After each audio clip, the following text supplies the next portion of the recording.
à tous pour le premier podcast de l'association IIBA Genève. J'ai le plaisir d'accueillir Chris Ostorero. Aujourd'hui, nous allons parler de l'intelligence émotionnelle. Donc, qu'est-ce que l'intelligence émotionnelle? Je suis allée voir dans un dictionnaire. C'est la capacité en tant qu'être humain à comprendre ses émotions, à apprendre à les maîtriser, les modifier et les diffuser. Donc, je laisse place à notre interview avec Chris Ostorero. Salut Chris, comment Salut vas-tu? Fatina, ça va et toi? Ouais, très bien, merci. Donc, Chris, qui es-tu? Raconte-nous un peu ton histoire. Bien sûr. En fait, j'ai toujours voulu participer à l'amélioration de la vie humaine et notamment de la santé humaine. Et c'est pourquoi, après avoir raté des études de médecine, j'ai décidé d'entreprendre des études en sciences économiques et en management. Et j'ai travaillé pendant 5 ans pour Johnson Johnson, qui est l'une des plus grandes entreprises pharmaceutiques du monde. Et cette année, après un licenciement économique, j'ai lancé ma propre activité en tant que coach et surtout afin de lancer une plateforme qui aide aux gens à développer leur intelligence émotionnelle qui s'appelle myoceanity.com. Ok, comment es-tu arrivé à l'intelligence émotionnelle? C'est intéressant. À peu près à mi-parcours, quand j'étais chez Johnson Johnson, j'ai fait face à un burn-out qui m'a fait un petit peu remettre en question les choses qui étaient importantes pour moi à ce moment-là, qui étaient surtout ma carrière et les perspectives que j'avais de pouvoir prendre un peu des échelons dans l'entreprise. Et j'ai dû passer beaucoup de temps à essayer un peu de comprendre qu'est-ce qui était vraiment important pour moi dans la vie et comment est-ce que je pouvais essayer de me soigner moi-même de cette période assez difficile en fin de compte que je traversais. Et un petit peu par hasard, en étudiant la psychologie, j'ai fini par tomber sur l'intelligence émotionnelle. Et plus j'en apprenais et plus j'en parlais autour de moi, car les gens disaient qu'ils avaient l'impression que je commençais à aller mieux. Ils essayaient de comprendre qu'est-ce que j'avais fait et ils étaient très intéressés par ce sujet-là. Et c'est pour ça que je me suis dit que maintenant, c'était le bon moment pour essayer vraiment d'approfondir ça, mais surtout de pouvoir partager ces connaissances avec le plus grand monde, car c'est vraiment quelque chose qui m'a beaucoup aidé dans ma vie personnelle. Donc, moi, j'aimerais te demander dans un premier temps, qu'est-ce que l'intelligence émotionnelle? Mhm. L'intelligence émotionnelle, pour moi, son but, c'est d'aider un peu à mieux se comprendre, mieux comprendre comment on fonctionne, comment on peut être différent des autres et du coup, comment on peut mieux s'entraider les uns les autres. Et je pense que cette définition, ce but, prend comme racine le fait que pour moi, l'intelligence émotionnelle, c'est quelque chose qui a 4 éléments qui la composent. Et le plus simple pour se représenter ça, c'est d'imaginer une matrice 2 par 2, donc un carré divisé en 4, où sur l'axe horizontal, on aura le moi et le toi, et sur l'axe vertical, on aura la conscience et le développement. Et une fois qu'on commence à essayer de réunir un petit peu ces choses entre elles, on obtient les 4 éléments qui sont donc, premièrement, la conscience de soi, qui nous permet de mieux comprendre nos émotions, pourquoi on les ressent, comment elles nous affectent et comment elles affectent les autres, quelles sont un peu nos motivations dans la vie. La deuxième chose que l'on a dans l'intelligence émotionnelle, c'est le développement de soi, qui nous permet vraiment de concentrer nos efforts et notre temps afin de réaliser ces choses qui nous sont chères dans la vie. Et on peut ensuite avoir le troisième élément qui est la conscience sociale, simplement le miroir de la conscience de soi, et qui nous permet de comprendre les émotions, les motivations, les préférences des autres, de comprendre là où nous sommes similaires et là où nous sommes différents, afin de pouvoir construire dans une quatrième étape nos relations. En utilisant un peu tout ce qu'on apprend des 3 autres éléments, on peut apprendre à faire ce que j'appelle des relations qui soient durables et mutuellement bénéfiques, où vraiment on essaye de faire de nos différences un peu des forces afin de devenir plus forts ensemble. D'accord. Si je reviens un peu sur ton burn-out, j'aimerais savoir comment l'intelligence émotionnelle t'a aidé. Pendant le burn-out, j'ai beaucoup appris sur moi en faisant certains exercices que j'avais trouvés un peu à gauche à droite sur Internet à propos de l'intelligence émotionnelle, où en fait, en se posant certaines questions, on peut commencer à mieux comprendre vraiment ce qui nous importe, ce qui peut nous affecter dans la vie, qu'on en soit conscient ou pas. Et notamment, j'ai beaucoup aimé apprendre un petit peu plus sur les traits de personnalité qui sont les miens afin de mieux comprendre comment est-ce que je peux aussi parfois m'entraver moi-même. Et c'est là où le développement de soi commence à entrer en jeu, comment passer au-delà de ces barrières, notamment le fait de vraiment trop travailler, de ne pas assez me concentrer sur ma santé, sur mes relations, sur les choses que je pourrais faire en dehors du travail. Donc vraiment, ce travail personnel, dans un premier temps, qui vise à faire en sorte d'aller mieux, que ce soit physiquement, mentalement, mais en général, d'un point de vue un peu plus d'épanouissement dans la vie. Et après, cet aspect aussi social, parce que j'avais vraiment mis de côté mes relations et c'est quelque chose qui me faisait beaucoup plus de mal que ce que je réalisais concrètement. Je pensais toujours avoir un contact avec les gens, mais on m'a fait remarquer a posteriori que j'avais pas assez tendance à essayer de nourrir un petit peu ces relations et que certaines personnes s'étaient senties un petit peu rejetées. Et du coup, pour moi, l'intelligence émotionnelle m'a vraiment aidé, grâce à ces facettes-là, à faire en sorte de prendre soin de moi, de prendre soin des êtres qui me sont chers autour de moi et d'aider un peu ceux que je peux aider avec le partage de ces expériences que j'ai eues et de ce que j'ai appris pendant tout ce temps. Ah oui, donc parce que quand tu es tombé en burn-out, tu ne savais pas exactement à quoi c'était dû. Non, je pense que c'était juste un manque de, comment dire, un manque de prendre soin de moi, trop travailler. Tu sais, en général, le burn-out, c'est quelque chose qui finit par te tomber dessus, mais qui en fait est graduel, où on travaille de plus en plus, on prend de moins en moins soin de soi et de ses relations. Et au bout d'un moment, il y a quelque chose qui finit par craquer, j'ai l'impression. Et c'est là où c'est difficile de revenir un peu en arrière et de pouvoir un petit peu soigner cette déchirure qu'il y a eu. Mais c'est quelque chose où j'aurais peut-être aimé avoir un peu plus d'intelligence émotionnelle à l'époque, où j'aurais pu sentir que quelque chose commençait à aller mal, très mal, et qu'il y aurait pu avoir des conséquences. Mais parfois, on a besoin de tomber dans le mur pour voir que quelque chose ne va pas bien. Eh oui, malheureusement. Pourquoi est-ce que ces quatre éléments donc, sont importants dans nos vies? Donc, on l'a appris par rapport à ton burn-out. Est-ce que tu Mhm. peux m'en dire plus? Je pense, et j'ai participé à plusieurs réunions où j'ai essayé un petit peu d'utiliser la conscience sociale pour essayer de comprendre qu'est-ce qui se passait chez les gens. Et même si c'est plus difficile lorsqu'on fait dans un call, on l'a tous vécu avec la période de la pandémie, même lorsqu'on est dans quelque chose de virtuel ou simplement par téléphone, on peut, si on essaie de faire attention, sentir un petit peu lorsque les voix des gens commencent à devenir tendues et où on peut sentir en fin de compte les émotions qui bouillonnent à l'intérieur. Et j'ai remarqué que pendant une réunion particulière qui me reste vraiment en tête, les choses commençaient à déraper complètement. Il y avait un directeur qui était vraiment très énervé par le manque de progrès dont l'équipe faisait face. Et au final, les gens ne faisaient que subir et avaient peur de cette colère qui sortait de ce dirigeant et qui vraiment empêchait les gens, ne serait-ce que de s'exprimer pour dire qu'est-ce qui n'allait pas, comment est-ce qu'on pourrait aller de l'avant. Et à un moment, en sentant que la discussion était complètement paralysée, j'ai voulu faire un temps mort et j'ai voulu demander un peu aux gens de partager ce qu'ils ressentaient et quels sont les obstacles auxquels ils faisaient face pour voir si d'autres personnes pouvaient les aider ou si au moins les gens qui participaient à cette réunion pouvaient penser à quelqu'un qui aurait pu les aider dans cette situation à régler un certain problème. Et étonnamment, ça a pris quelques minutes à ce que les gens commencent à vraiment essayer de s'ouvrir. Et lorsque le directeur a pris conscience de ce qui s'est passé, il s'est excusé. Et nous avons pu reprendre grâce à cela. Et j'ai vraiment l'impression, et j'ai eu quelques échos de personnes qui m'ont dit qu'ils ont malheureusement parfois eu des réunions ou des discussions difficiles où ils ne pouvaient pas vraiment partager ce qui les inquiétait ouvertement, finalement.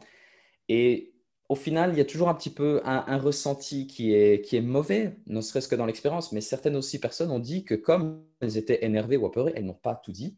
Et à cause de ça, certains projets prennent beaucoup plus de temps que ce que l'on pourrait avoir si on osait un peu plus se faire confiance les uns les autres et si on essayait de partager un peu plus ouvertement les choses les uns Oui. avec les autres. Oui, généralement, on n'ose pas dire ce que l'on pense à son manager, même si on Malheureusement. utilise l'intelligence émotionnelle. Tu penses que ça passerait mieux si tu utilisais l'intelligence émotionnelle pour parler Je à ton pense, manager? ouais. Ouais, j'en avais parlé justement à mes managers avant de partir et ils m'avaient dit qu'ils avaient un certain ressenti qui était identique, mais qu'ils n'avaient pas vraiment la réponse à ça parce que des fois la culture de l'entreprise fait que c'est difficile d'aller un peu au-delà de ça. Mais après, maintenant, ça fait plusieurs mois que j'ai quitté l'entreprise et je reste en contact avec certaines des personnes avec qui je travaillais qui m'ont dit qu'ils essayent de faire des efforts pour aller un peu plus dans ce niveau-là et ils ont remarqué qu'il y a quand même une certaine différence qui se fait dans les relations les uns avec les autres. Très bien. Alors, dis-moi, comment un business analyst peut se familiariser avec l'intelligence émotionnelle? Comment on peut apprendre? Comment on peut mettre en pratique? Il y a vraiment beaucoup de ressources qui existent sur Internet. Et comme j'ai moi-même eu beaucoup de difficultés à trouver un petit peu ce que je pense être les meilleures ressources, un peu à gauche à droite, pendant mon parcours, ce que j'ai commencé à faire avec myoceanity.com, c'est de centraliser un petit peu tout cela. Mon but avec cette plateforme que l'on va lancer début décembre, c'est de faire trois choses au final. La première, c'est d'offrir un cours e-learning aux gens afin qu'ils puissent, à leur rythme, selon leurs intérêts, étudier certains aspects de l'intelligence émotionnelle qu'ils pensent pouvoir être les plus intéressants ou utilisables dans leur vie aujourd'hui.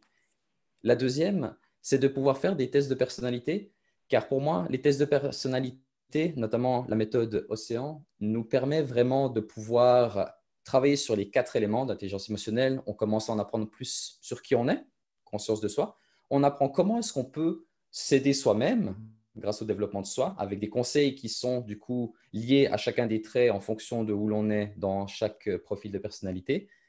On apprend aussi plus qui sont les autres, et ça, c'est la troisième fonctionnalité que l'on a mis dans cette plateforme, c'est-à-dire que tu peux, toi, Fatima, faire un test pour toi-même et inviter quelqu'un que tu connais sur la plateforme. Et une fois que cette personne aura aussi passé un test de personnalité, vous pourrez directement voir où sont vos similitudes, où sont vos différences et comment vous pouvez du coup mieux vous comprendre et mieux interagir l'une avec l'autre grâce à cela. Et cela nous amène du coup à pouvoir travailler sur le développement des relations. Très bien, j'ai hâte d'essayer. On mettra le lien de la plateforme sur le lien de la vidéo, hein. Mhm. Mais oui, moi, ça m'intéresse beaucoup, l'intelligence émotionnelle. Du coup, je vais essayer, bien sûr. Donc, qu'est-ce qu'on fait faux dans la vie de tous les jours? Qu'est-ce qu'on devrait faire, appliquer dans un premier temps? Parce que moi, par exemple, je ne connais rien à l'intelligence émotionnelle. Qu'est-ce que tu Mhm. me conseilles de faire en premier? Quelque chose que je pense qui est important, c'est d'essayer d'imaginer que dans chacune des relations, il y a toujours le moi et le toi. Et la question, c'est qu'est-ce qui fait le nous? Et ce que j'ai remarqué en posant cette question à pas mal de personnes ces derniers mois, c'est que les gens ont tendance à se focaliser sur les similitudes qu'ils partagent les uns avec les autres. On commence à bien s'entendre avec quelqu'un qui a des intérêts communs aux nôtres, certes, mais pour moi, ce que nous faisons faux, vraiment, c'est d'ignorer les différences ou parfois même de les fuir. Et ce que je pense qui est important de faire, vraiment, c'est d'essayer de comprendre comment est-ce que nos différences peuvent nous enrichir plutôt que de nous limiter. Comment peut-être est-ce que tes forces peuvent combler mes faiblesses et vice-versa. Tu vois, pour moi, c'est vraiment un travail qui se fait à plusieurs et qui nécessite de beaucoup se remettre en question, de beaucoup plus communiquer avec l'autre pour essayer vraiment de mieux comprendre la personne afin de comprendre comment est-ce que nous pouvons aller ensemble dans une direction plutôt que d'essayer un peu de batailler les uns avec les autres. Et j'espère que cela permettra de pouvoir, avec le temps, réduire un petit peu toutes ces couches de politique, de bureaucratie qui sont en train d'endiguer les entreprises et qui, en fin de compte, empêchent le vrai travail, la vraie collaboration entre les gens parce que nous passons plus de temps à nous affronter un petit peu les uns les autres au sein de notre entreprise plutôt que d'essayer d'avancer ensemble vers l'avant. Oui, tout à fait. Puis c'est un peu à la mode de faire passer des tests à des gens avec qui tu interagis régulièrement. Là, je pense à la business Mhm, analyst. On fait beaucoup d'ateliers avec les clients, mais moi, personnellement, je ne me vois pas leur dire, bon, maintenant, on va faire un test avant d'interagir. Tu penses que ça mhm, peut être bien pris? Comment on pourrait l'amener? Parce que je pense que ça peut être hyper intéressant mhm, et hyper constructeur, mais je me vois mal arriver en réunion et leur dire salut, aujourd'hui on va passer le test, on va pouvoir travailler. À mon avis, mhm. ça ne sera pas très bien perçu. Je ne sais pas ce que tu en penses par rapport à ton expérience, ton vécu. Disons, moi, ce que j'aime bien avec les tests, c'est qu'au moins on est sûr de ne pas se tromper pour autant que la C'est personne ait vrai. répondu correctement. Après, on peut aussi apprendre à essayer de déchiffrer les traits de personnalité des gens. C'est quelque chose que l'on peut faire, mais une fois encore, on peut prendre le risque de se tromper, de mal interpréter et du coup potentiellement de vexer la personne. Donc, pour moi, les tests, c'est vraiment quelque chose qui sert lorsqu'on a une équipe qui est déjà construite, que l'on a déjà une certaine relation qui existe et que l'on veut aller plus loin dans cette relation. Après, c'est vrai, lorsqu'on travaille avec des nouvelles personnes, des nouveaux clients, c'est peut-être un peu plus difficile et ce n'est pas encore quelque chose qui est naturel aujourd'hui, mais j'espère qu'à l'avenir, ça le deviendra parce que lorsqu'on voit la différence disons, au sein d'une équipe même existante. J'ai fait une fois un workshop avec une équipe décembre passé qui était très intéressant parce que le manager adorait l'idée de l'intelligence émotionnelle. Il voulait partager ça avec son équipe, mais il ne savait pas comment. Mais c'est là que je suis intervenu. Et je l'ai revu il y a quelques mois et il m'a dit qu'il n'y a pas forcément de preuves comme quoi c'est cet événement particulier qui a été le déclic, mais il voit clairement qu'il y a eu un changement entre la fin de l'année passée et ces derniers mois, dans le sens où son équipe interagit vraiment différemment entre eux, donc les membres de l'équipe en soi, mais aussi avec les gens au-delà de l'équipe avec qui ils interagissent. Donc, pour moi, lorsqu'on commence à vraiment voir et ressentir les bénéfices, c'est difficile d'avoir envie de retourner en arrière. Et c'est vraiment ce que j'essaie de faire changer avec la plateforme iOceanity. Ouais, tout à fait. Il faudrait pouvoir enfin, démocratiser ça, ça serait hyper intéressant. Maintenant, on va parler du volet coaching. Donc, Chris, tu es aussi coach. Qu'est-ce que c'est quoi être coach pour toi? C'est aider les autres et j'aime beaucoup penser que le coaching, en fin de compte, c'est aider les autres à réaliser leur potentiel. Et j'aime beaucoup cette phrase parce que le mot réaliser a deux sens au final. Le premier, c'est de prendre conscience de quelque chose qui est déjà là, mais qui est peut-être invisible, un potentiel caché que les autres peut-être voient en nous, mais que l'on ne voit pas en nous-mêmes. Et c'est pour ça que je trouve que les relations de coach sont très intéressantes parce que plus on commence à découvrir qui est la personne, plus on peut commencer à penser à des responsabilités qu'elles peuvent prendre en main afin de se développer au final, afin d'acquérir des nouvelles compétences ou de renforcer certaines compétences existantes. Et afin d'atteindre ce deuxième but, ce deuxième sens du mot réalisé qui est rendre réel. Donc on prend ce potentiel caché et on le met au monde en créant quelque chose qui n'existait pas avant cela. Et j'ai remarqué que beaucoup de personnes, surtout les personnes qui ont eu des managers ou des mentors qui étaient vraiment très forts à ce niveau-là, réussissaient à dire, j'aurais pas cru en être capable, mais grâce aux encouragements de mon manager ou mon mentor ou mon coach, j'ai fait des choses et je suis vraiment surpris de ce que j'ai réussi à faire. Donc pour moi, c'est vraiment ça qui est beau dans le coaching. C'est vraiment cette relation qui se crée et c'est d'aider les gens à faire des choses dont ils ne se croient pas capables. Ouais, c'est très intéressant. Donc, concrètement, Chris, moi, j'ai besoin d'un coaching. Mhm. Comment tu t'y prendrais? Par quoi tu commencerais? Ce que j'aime bien faire, c'est dans un premier temps de beaucoup poser de questions et c'est là aussi où j'essaie de faire intervenir un petit peu ces tests afin de mieux comprendre la personne et c'est parfois plus simple lorsqu'on répond simplement à un questionnaire que lorsqu'on fait une interview où je pose des questions et j'essaie de cocher à chaque fois que l'on discute. Mais pour moi, le but, c'est vraiment de comprendre quelle est la finalité recherchée par la personne, quelle est la capacité que la personne souhaite vraiment développer, et ensuite de travailler ensemble afin de créer un chemin qui permet de découper ce but en plusieurs étapes afin de pouvoir dire, d'accord, la première chose à faire, c'est ça. Ensuite, il faut faire ci, etc. À vraiment faire ce cheminement ensemble. Mais ça commence toujours par une grosse phase, un petit peu d'introspection pour la personne dans certains cas, surtout si quelqu'un ne s'est pas beaucoup posé ce genre de questions, pour comprendre au final quelles sont les motivations sous-jacentes, quelles sont les compétences déjà existantes que l'on peut utiliser, qui pourraient aider dans certaines situations et quelles compétences faut-il développer potentiellement pour y arriver. Et est-ce qu'à la fin du coaching, je serai une experte en intelligence émotionnelle? C'est le but. C'est le but. Et je pense aussi que ce qui est important, c'est que quelqu'un qui se fait coacher peut aussi coacher quelqu'un d'autre. Et c'est pour ça que j'essaie aussi de forcer un petit peu l'aspect communautaire sur My Oceanity, où l'idée, c'est que ce n'est pas comme s'il n'y avait que moi qui enseignais des choses, mais j'encourage aussi les gens qui veulent participer à se challenger les uns les autres et à essayer d'avancer les uns et les autres, car nous avons tous un chemin qui est un petit peu différent, donc peut-être que certaines personnes comprendront mieux certains aspects que d'autres. Et l'idée, c'est de faire un peu une espèce de classe inversée où au final, les gens peuvent par eux-mêmes faire le travail, l'apprentissage grâce à la plateforme avec tout ce qui est en ligne et idéalement de pouvoir faire aussi des ateliers en personne avec ou sans ma présence afin de pouvoir essayer d'aller plus loin en tant que groupe, car c'est vraiment ça qui permet de faire un apprentissage qui est vraiment sain et beaucoup plus fort que si on essaie simplement de répondre à un QCM pour obtenir une certification en ligne. Oui, tout à fait. J'ai une question. Quel est le coaching dont tu es le plus fier? Je reviendrai à cette équipe que j'avais vue en décembre passé et où j'ai revu le manager récemment. En fin de compte, ce que nous avons fait, c'est que je leur ai fait passer un test de personnalité 1 ou 2 mois avant que nous fassions l'atelier. Et je n'avais pas encore cet aspect e-learning à l'époque. Donc, nous avons fait une formation d'une demi-journée qui était assez intense en théorie au début et qui ensuite s'est tournée plus vers la discussion dans une deuxième partie pour qu'ils puissent mettre en pratique un petit peu certains de ces aspects et vraiment essayer de mieux se comprendre les uns les autres.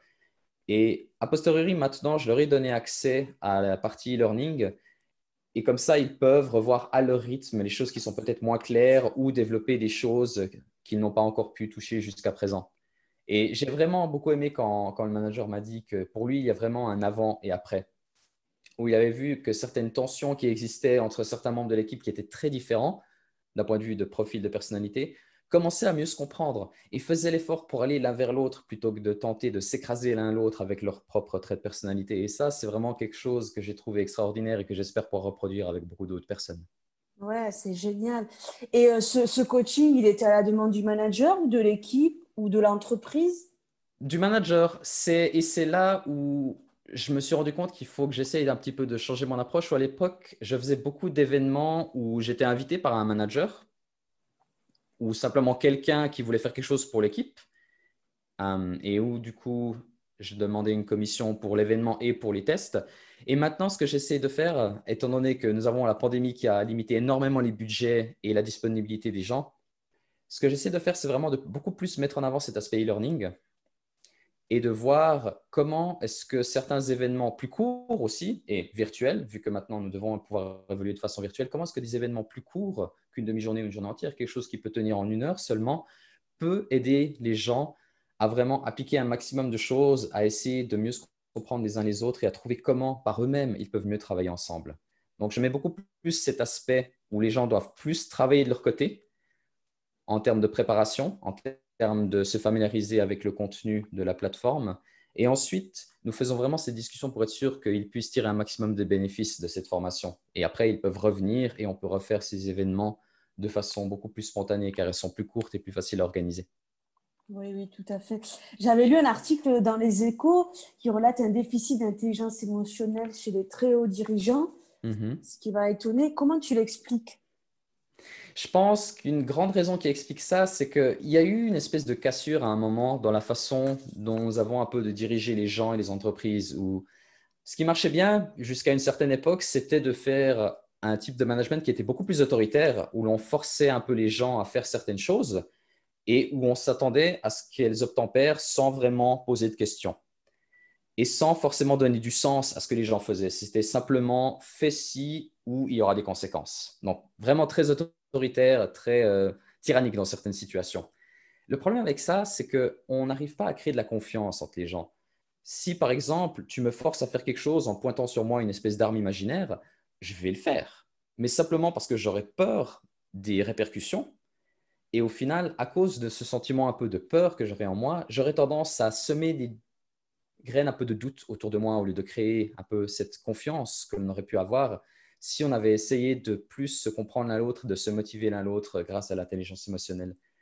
Mais je vois aussi que de plus en plus de gens commencent à s'intéresser à cela, où on voit beaucoup de programmes qui essayent d'aider les gens qui dirigent les équipes à vraiment comprendre leurs talents, leurs personnes, afin de vraiment savoir quelles sont les tâches qui pourront vraiment les aider à grandir et aussi comment elles peuvent s'entraider les unes les autres. Donc, on s'éloigne un petit peu de cette structure militaire où on force les gens à faire les choses, plus vers un monde collaboratif où la confiance aide les gens à aller de l'avant. Oui. En même temps, quand on est business analyst et qu'on travaille en agilité, on Mhm, embarque une équipe. On n'est plus mhm, seul mhm, à qui on va pointer du doigt. On embarque une équipe, c'est les objectifs d'équipe. Et mhm, on essaie de travailler en équipe pas mal. Mais bon, c'est pas forcément très simple. C'est pour ça que je pense à un petit questionnaire avant de mhm, mhm. travailler. Ça aurait été super. Voilà. Donc, Chris, on arrive à la fin. C'est intéressant. Donc, as-tu des maximes ou des mots de sagesse que tu aimerais nous partager ou juste une citation que tu aimerais nous partager ou une réflexion? Il y a une citation que j'aime beaucoup et qui résume un petit peu pourquoi l'intelligence émotionnelle est si importante dans nos vies. Et elle vient d'une poète et activiste américaine qui s'appelle Maya Angelou.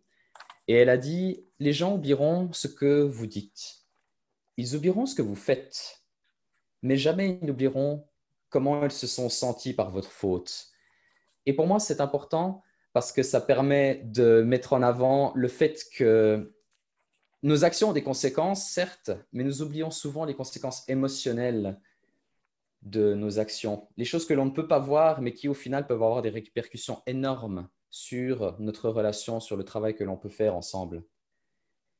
Et j'avais aussi écrit beaucoup de choses que je commence à mettre sur My Oceanity, où j'étais parti pour publier un livre en début d'année.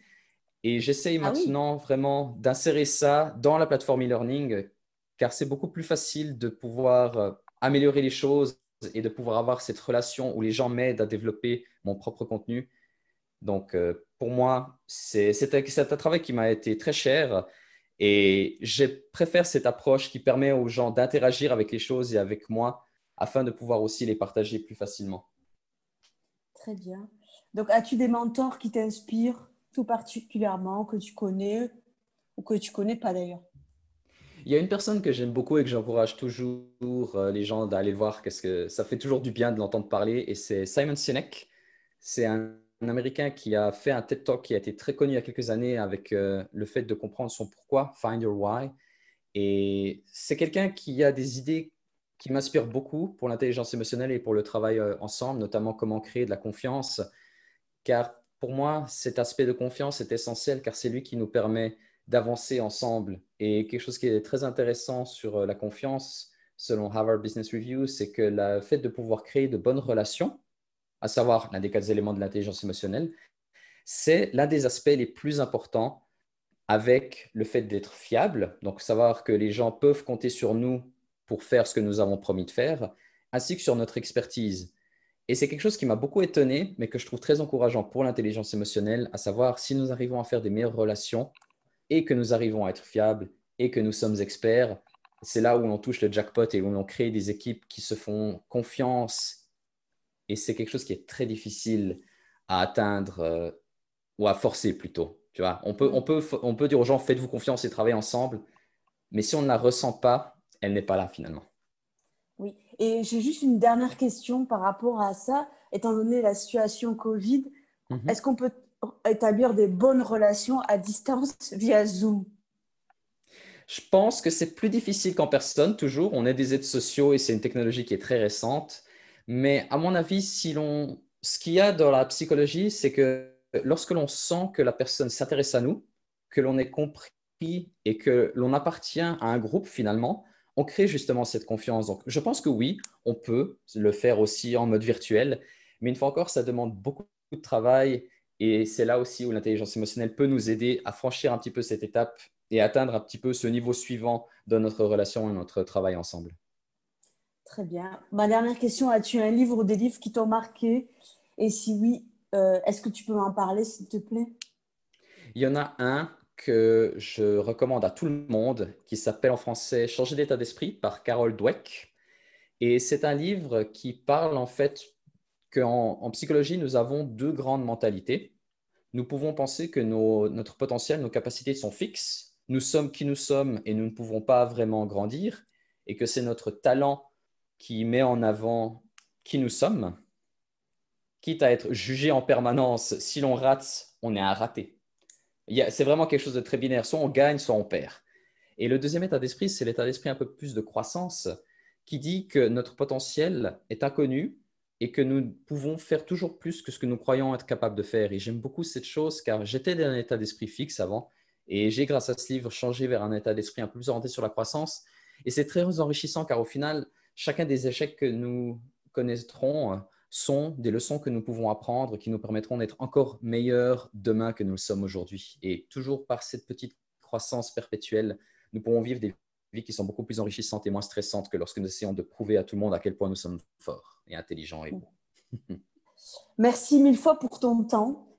Si on te cherche sur le monde merveilleux du web, est-ce qu'il y a un moyen à privilégier? Le moyen le plus simple pour trouver un petit peu tout mon travail, c'est d'aller sur myoceanity.com où vraiment je centralise toutes les informations que j'ai récoltées jusqu'à aujourd'hui. On peut aussi me trouver sur LinkedIn avec linkedin.com/in/Chris Ostorero ou me contacter par email avec costorer@outlook.com. Super. Bah alors, à plus, Chris. Merci beaucoup Fatima et à Merci. bientôt. À bientôt.